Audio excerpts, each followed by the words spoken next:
Hello, Assalamualaikum dan selamat sejahtera. Hai guys. Okey, kali ni aku nak menceritakan satu kisah yang mana aku baca di dalam internet. Ini kisah lama lah ni. Misteri kematian pendaki pelajar Politeknik Ural. Kejadian paling aneh yang pernah berlaku melanda di Rusia. Okey, cerita dia macam ni. Ni aku baca petikan ni. Ni aku baca dia punya cerita. Pada 25 Januari 1959, sekumpulan 10 pendaki ski tiba di daerah utara Oblast dalam wilayah Ural di Rusia. Mereka kemudian menaiki truk menuju ke Vizel, perkampungan terakhir di bahagian utara wilayah tersebut. Kumpulan pendaki ini dipimpin oleh Igor Dyatlov. Misi mereka untuk menawan puncak gunung Ototen yang terletak di bahagian utara pergunungan Ural di barat Rusia. 8 daripadanya adalah pendaki lelaki dan 2 pendaki wanita. Sebahagian mereka merupakan pelajar di Institut Politeknik Ural. Ekspedisi kumpulan mereka disebut sebagai Dyatlov Pass, mengambil nama sebenar Dyatlov yang mengetuai perjalanan tersebut. Pada 27 Januari, mereka memulakan perjalanan, tetapi keesokan harinya salah seorang pendaki wanita iaitu Yuri Yudin terpaksa menarik diri ekoran masalah kesihatan yang dialaminya. Ekspedisi tersebut diteruskan dengan hanya 9 pendaki, walaupun ketika itu musim cuaca buruk, ribut salji dan suhu sekitar negatif 25 darjah Celsius, namun mereka percaya boleh menjayakan misi tersebut. Apatah lagi kesemuanya adalah pendaki yang berpengalaman. Sebelum bertolak, mereka berjanji akan mengirimkan telegram sebaik saja tiba di base camp yang ditetapkan. Tetapi setelah kumpulan pendaki itu pergi, kelibat mereka tidak lagi pernah kembali. Sedangkan jika diikuti percaturan, mereka akan menghabiskan pendakian dan pulang semula ke Vizay sebelum 12 Februari. Hari berganti hari, tiada kabar berita daripada kumpulan pendaki itu. Kehilangan mereka dilaporkan, misi mencari dimulakan. Pasukan penyelamat pertama yang cuba menjaki mereka terdiri daripada pelajar dan guru sukarelawan Politeknik Ural sendiri. Operasi mencari bermula pada 20 Februari yang diperbesarkan dengan bantuan tentera, polis serta tinjauan pesawat dan helikopter daripada udara. 26 Februari, pasukan pencari berjaya menemui khemah yang dipercayai milik 9 pendaki tersebut di kawasan Gunung Kholat Sharp. Khemah itu rosak teruk seperti telah dikoyakkan dari arah dalam. Melihat keadaan di dalam khemah, penyiasat berpendapat bahawa para pendaki itu telah keluar dari khemah dalam keadaan tergesa-gesa kerana peralatan kesemuanya ditinggalkan. Bahkan ada di antara mereka yang tidak berkasut berikutan penemuan beberapa pasang kasut di dalam khemah. Pasukan penyelamat cuba mengesan jejak kaki di luar khemah sejauh 1 kilometer menuju ke lereng bukit di tepi hutan. Akhirnya di bawah pokok pine, 2 mayat pertama ditemui, iaitu Krivonischenko dan Doroshenko.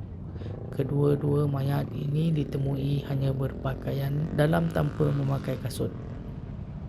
Seterusnya 3 lagi mayat ditemui, iaitu Dyatlov, Ogorova dan Slobodin, yang setiap satunya terpisah pada jarak 300, 480 meter dan 630 meter dari lokasi pokok pine di mana mayat pertama ditemui. Kesemua mayat ditemui dalam keadaan meniarap di belakang satu sama lain, seolah-olah ingin kembali ke kawasan kemah namun gagal berbuat demikian. 2 bulan kemudian, pada tarikh 4 Mei, barulah pencari berjaya menemui 4 mayat terakhir yang tertimbun sedalam 4 meter di bawah salji di kawasan jurang berdekatan di lembah sungai. Lokasi ini 100 meter lebih jauh daripada lokasi 5 mayat terdahulu ditemui.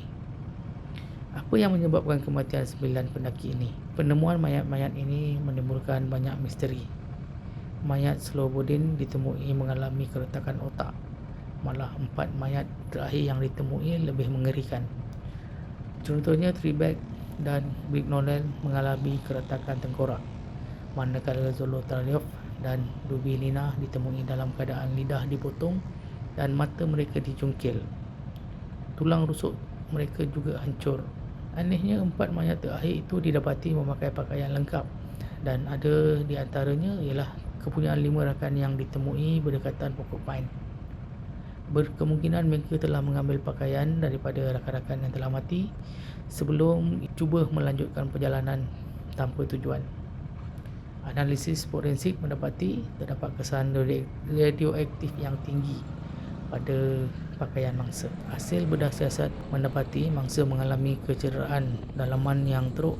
Walaupun dari segi luaran badan mereka tidak mempunyai kesan calar. Pelbagai persoalan bermain di minda pegawai penyiasat yang terlibat.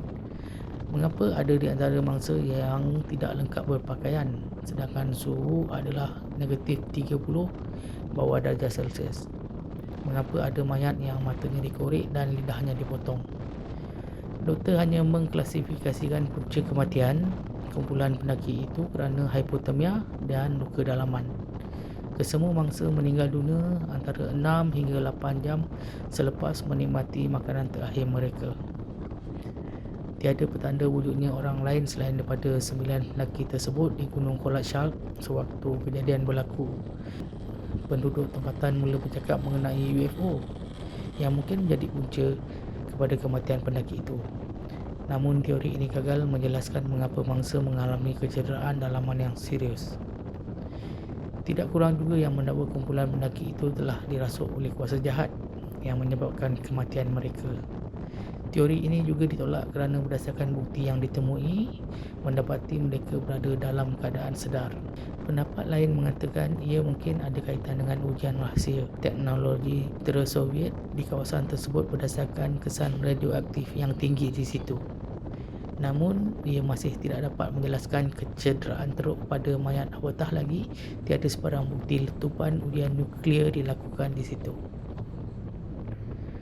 Penjelasan logik yang diterima ialah kemungkinan para pendaki ini tertimbus kerana runtuhan salji dan beberapa pendaki yang terpisah mungkin cuba mencari bantuan untuk membantu rakan mereka yang terperangkap. Disebabkan kekurangan petunjuk, kes ini ditutup begitu saja. Ia dianggap kejadian paling aneh pernah melanda Rusia. Tujuan asal kumpulan pendaki Dyatlov Pass adalah untuk menawan gunung Ototen. Berdasarkan catatan dan gambar yang ditemui, sedikit sebanyak perjalanan kumpulan ini boleh dibaca. Pada 31 Januari, kumpulan pendaki ini tiba di kaki gunung dan bersedia mendaki. Melalui lembah hutan, mereka sempat menyimpan makanan lebihan untuk bekalan dalam perjalanan pulang kelak. Hari berikutnya, iaitu 1 Februari, mereka mula bergerak melalui laluan yang disediakan. Namun ribut salji yang semakin teruk mengurangkan jarak penglihatan sehingga mereka tersesat ke bahagian barat menuju ke Gunung Kholat Shark. Apabila menyedari kesilapan itu, mereka memutuskan untuk berhenti dan memasang kemah di lereng gunung tersebut pada petang 2 Februari. Selebihnya apa yang menimpa para pendaki itu hingga mengakibatkan kematian mereka terus menjadi misteri sehingga kini. Suku kaum Mansi yang mendiami daerah tersebut mengatakan Gunung Kholat Shark bermaksud gunung kematian.